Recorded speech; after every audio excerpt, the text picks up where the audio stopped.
Good morning to everyone. My name is Zara Holder and I'm from the beautiful island of Barbados. Today I will be talking to you about food security in the Caribbean. This is my outline. I will talk about the Caribbean's food production. I will define food security. I will talk about the types of food insecurity, the factors affecting food security in the Caribbean, solutions, and then I will conclude. The Caribbean, a paradise that cannot feed itself. Hopefully by the end of my presentation, you may understand why this might be true. The current agricultural production in the Caribbean is based on plantation systems whereby most land was designated for major export crops such as sugar and banana, and small-scale farming was used to supply local markets. Currently, agricultural production has declined significantly in the region, which has caused a heavy dependence on imported foods.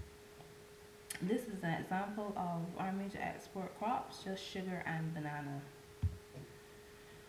When I speak about food security, I'm talking about a condition where all people at all times have physical and economic access to safe, sufficient, and nutritious food to meet their dietary needs and food preferences for an active and healthy lifestyle. However, there are types of food insecurity that can occur. There's chronic, when individuals cannot meet minimal food requirements. There's seasonal, which is a recurrent pattern of inadequate availability and access to food, which is normally caused by seasonal climate variations, cropping patterns, and availability of work. And then there's transitory, which I believe this is the category under which the Caribbean currently falls because this is short term and it occurs suddenly when the ability of people to produce and access food diminishes because of factors such as variations in crop production. So then what are the factors affecting food security in the Caribbean? It would be the decline in land productivity, reduction in earnings from traditional crops, loss of preferential treatment for traditional export crops, as well as increasing pockets of poverty. Also, it will be our high use of imported foods, which result in increased cases of diet-related diseases as persons stray from local traditional foods, and our high dependence on imported foods results in uncertainty of food arrival associated with external shocks.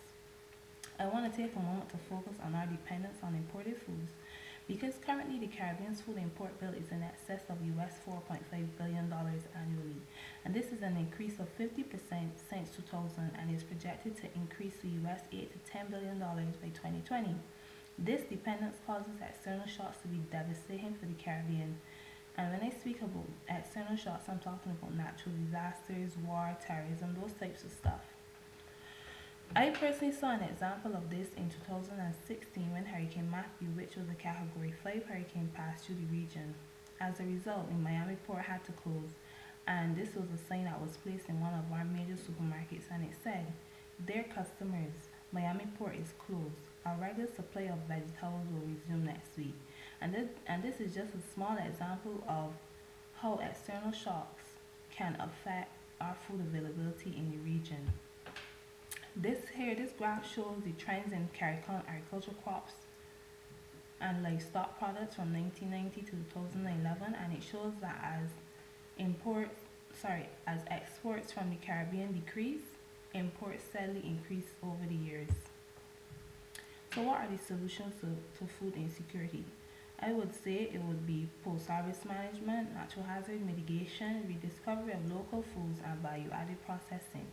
To take a moment to focus on value-added processing because it will reduce post-harvest losses, extends shelf life, it also will enhance incomes and create employment, it also improves food quality and safety. In conclusion, Caribbean's food security currently depends on their economic ability to cover their import requirements. However, this is not a practical solution because there are too many variables involved, and especially because external shocks can cause problems. The agricultural production needs to be revitalized in the Caribbean, and we also need to increase processing, storage, and marketing in a value chain approach. And overall, I believe that the food security in the region can be improved. Thank you very much. I hope that you learned something today. Visit the Caribbean sometime. It's a lovely place to be. Thank you.